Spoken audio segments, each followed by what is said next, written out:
नमस्कार, चंडीगढ़ से आपका स्वागत है। आशुतोष, आइए सबसे पहले नजर डालते हैं कुछ अहम खबरों पर।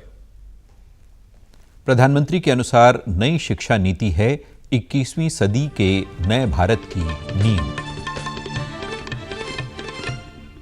आज मनाया जा रहा है राष्ट्रीय हथकरघा दिवस और चंडीगढ़ में शहरवासी अब खुद अपलोड कर सकेंगे पानी मीटर की रीडिंग। नगर निगम ने नया सिस्टम किया लॉन्च। अब समाचार विस्तार से।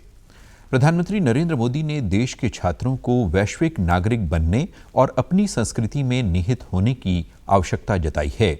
आज नई राष्ट्रीय शिक्षा नीति पर हुए एक सम्मेलन को संबोधित करते हुए उन्होंने कहा कि बदलते समय के साथ एक नई वैश्विक प्रणाली में तेजी आई है, जिसके चलते भारत को भी अपनी शिक्षा प्रणाली को बदलने की आवश्यकता थी।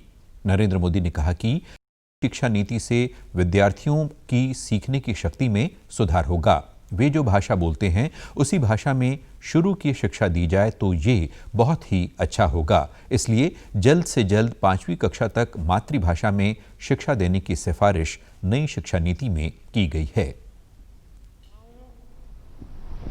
और हमारे युवाओं को जिस तरह की एजुकेशन की जरूरत है, जैसी स्किल्स चाहिए, राष्ट्रीय शिक्षा नीति पर इन बातों पर विशेष फोकस है।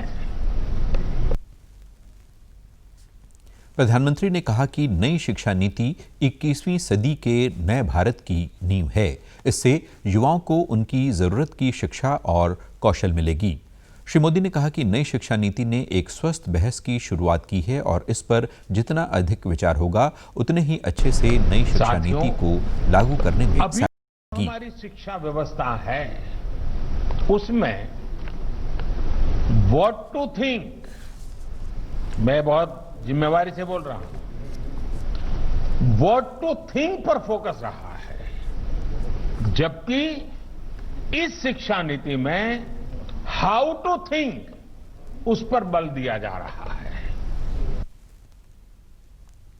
उन्होंने नई शिक्षा नीति पर सवालों व शंकाओं का स्वागत करते हुए कहा कि पूछताछ, विश्लेषण व बहस अगर सीखने के लिए की जाती है तो इससे हमारी शिक्षा प्रणाली और सुदृढ़ होगी।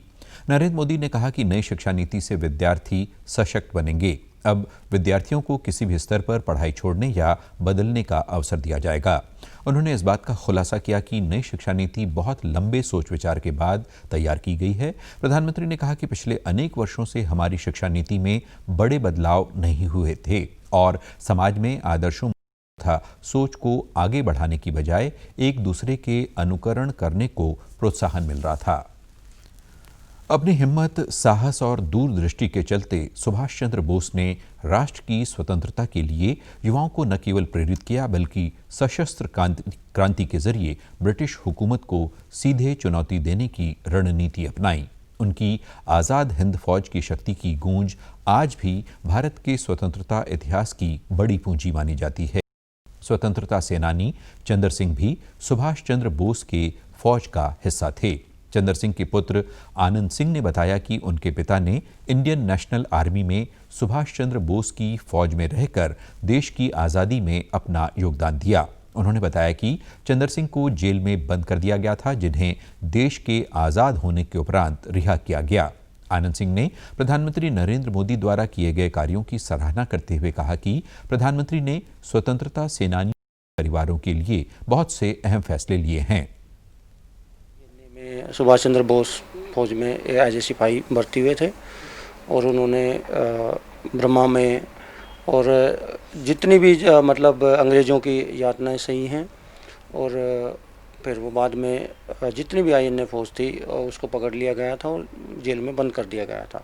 तो फादर साहब जेल में बंद रहे थे और उसके बाद उनको जब भी हमारा भारत देश आज़ाद हुआ तब छोड़ दिया। मोदी जी ने बहुत सराहनीय काम किया है, स्पेशल हमारे फ्रीडम फाइटर्स के लिए, फ्रीडम फाइटर फैमिलीज़ के लिए। मोदी जी ने 26 जनवरी की स्पेशल परेड के अंदर हमारे जो सुभाष चंद्र बोस की फ़ौज के जो सिपाही थे, हमारे जो लाइव थे 103 साल 104 साल के जो हमारे फ्रीडम फाइटर्स थे, हमारे बुजुर्ग थे, उनको बाकायदा परेड में शामिल किया गया और हम इस काम की बड़ी तहे दिल से मोदी जी का शुक्रिया अदा करते हैं। अपनी जिंदगी को अपने दादा चंद्र सिंह की तरह देश को समर्पित करना चाहते हैं।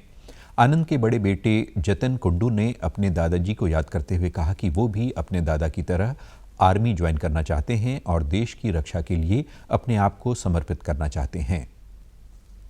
दादा के पास तो मैं ज़्यादातर दादा के पास ही रहता था, क्योंकि वो मेरे को बताते थे कि वो कैसे कैसे उन्होंने काम किया है, कैसे तुमको भी अपने देश के लिए कैसे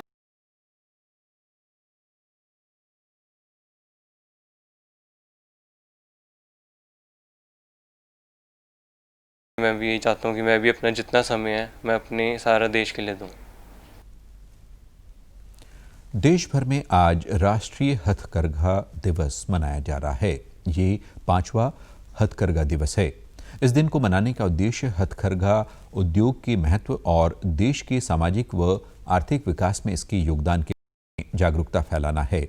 2015 में प्रधानमंत्री नरेंद्र मोदी ने चेन्नई में पहले राष्ट्रीय हथकरघा दिवस के अवसर पर भारतीय हथकरघा लोगो का अनावरण किया था और कहा था कि हथकरघा गरीबी से लड़ने का एक अस्त्र साबित हो सकता है।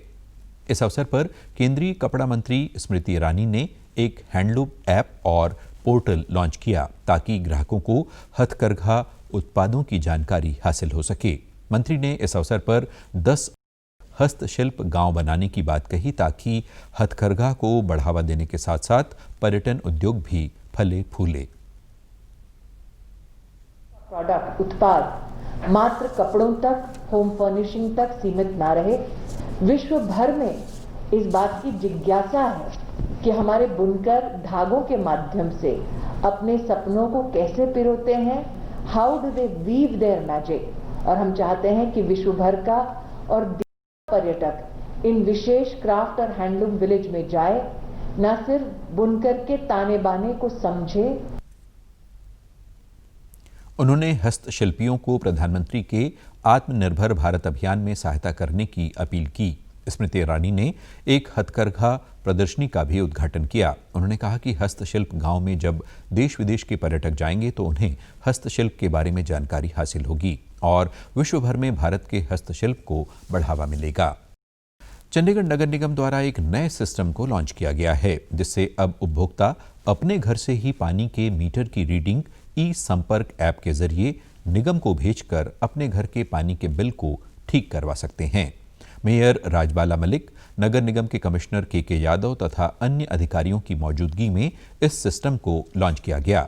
कोरोना काल के समय नगर निगम के जन स्वास्थ्य विभाग की ओर से सभी इमारतों में पानी के एवरेज बिल भेजे गए हैं, क्योंकि की ओर से इस दौरान मीटर की रीडिंग नहीं करवाई गई है। निगम के अनुसार ये ऐप भविष्य में भी काम करती रहेगी, जिसके माध्यम से लोग खुद ही अपने घर में इस्तेमाल किए गए पानी के मीटर की रीडिंग निगम को भेज देंगे तो उन्हें सही बिल भेज दिया जाएगा।